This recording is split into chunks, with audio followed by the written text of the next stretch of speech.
In this edition of RPP News, a familiar face in Watson Ward, the campaign for Rosebud Hospital builds, and a stunning new look for Jubilee Park Stadium.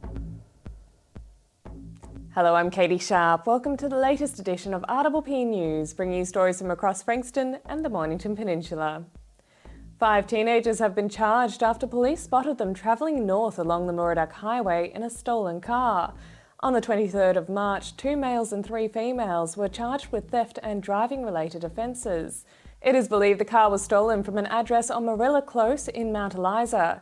The investigation remains ongoing, so anyone with information is urged to contact Crime Stoppers.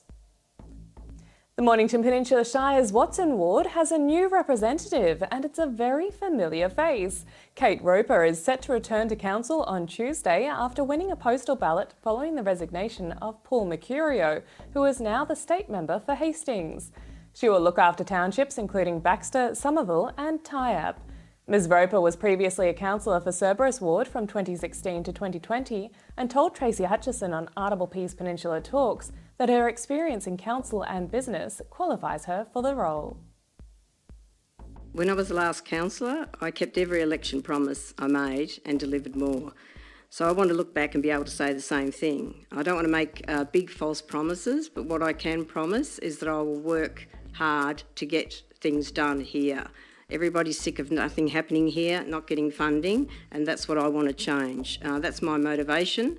Family and friends have encouraged me to do it because they saw how successful I was in Hastings, and it's really sad to see people disappointed that they feel like they're the underprivileged side of the peninsula. So I'd like to look back and say I kept every promise that I made.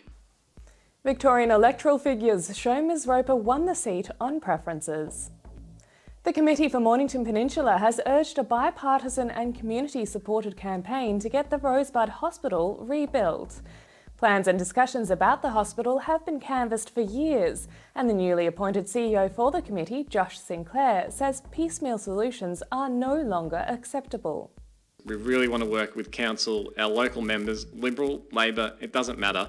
That hospital is in dire need of an upgrade, and if we didn't get it at the last election, then we really need to work together as a community-led campaign to get something there, because it's something that the committee, council, the local state members and our federal member are really keen on getting over the next few years. Some form of investment there, and we want to play a role in that over the next couple of years.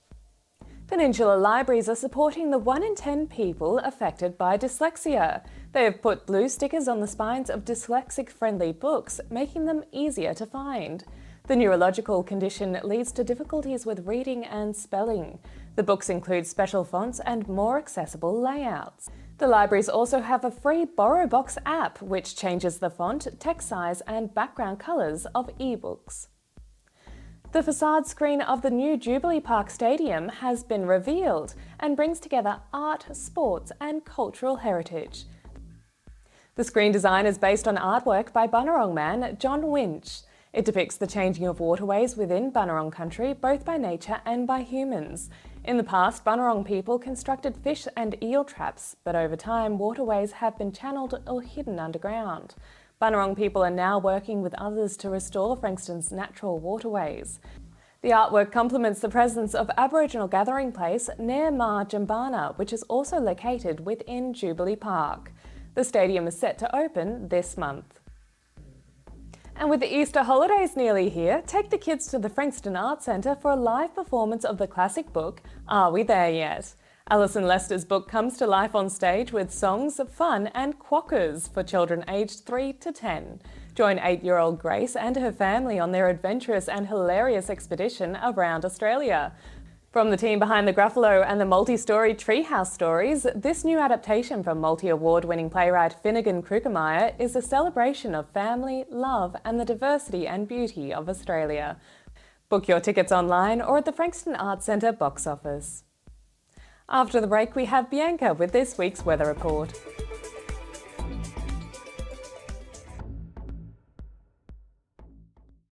Hey, they're saying the fire danger rating's extreme. Should we go? There's no fire around here.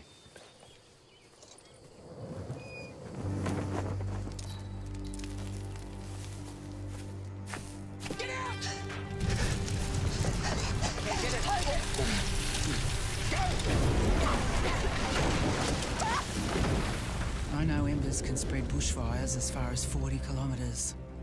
So you should leave early. Authorised by the Victorian Government. Everyone knows Australia has 4 big banks, but the 5th biggest retail bank is snapping at their heels. It's a bank that's been around for over 160 years, can be found in over 500 locations nationwide, looks after over 1.8 million customers, and is regularly voted one of the most trusted brands out of all the thousands of brands in Australia. Who is this fantastic number 5? Yep, it's Bendigo Bank. The better big bank. Established in 1988, Progress Signs has been servicing the local community for 30 years. Located on the Mornington Peninsula, they are the #1 destination for all your signage needs, specialising in a variety of signage from vehicles to shop fronts, occasional and corporate events, short-term, long-term and everything in between. If it's signs you need, be it large or small, Progress Signs is the place to call. Available 24/7 at progress-signs.com.au or call the team on 5975 9188. Thinking signs? Think Progress Signs, a station sponsor. Here at Bridgestone Select, it's our job to keep you moving with the right advice, a great range of products and service you can count on. So when it comes to tyres, when it comes to auto care, come to Bridgestone Select for service that moves you.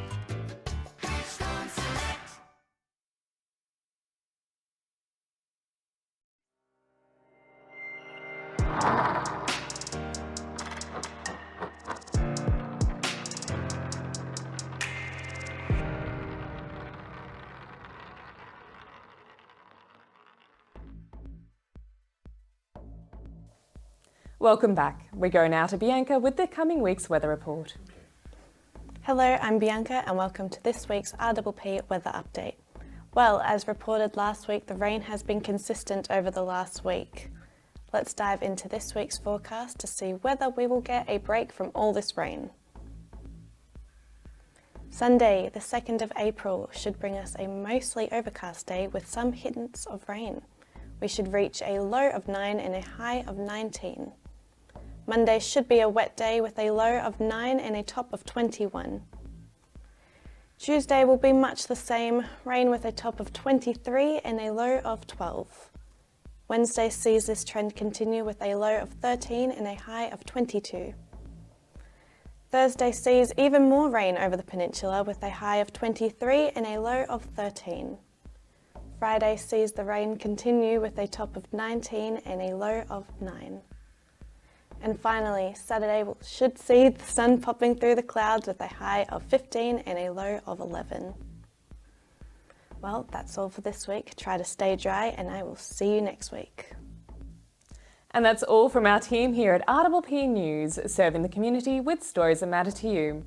The crew is taking a break over Easter, so we will see you after the Easter holidays. Keep watching and do tell your friends. Bringing you the news from coast to coast across Frankston and the Mornington Peninsula, I'm Catie Sharp. See you for the next edition.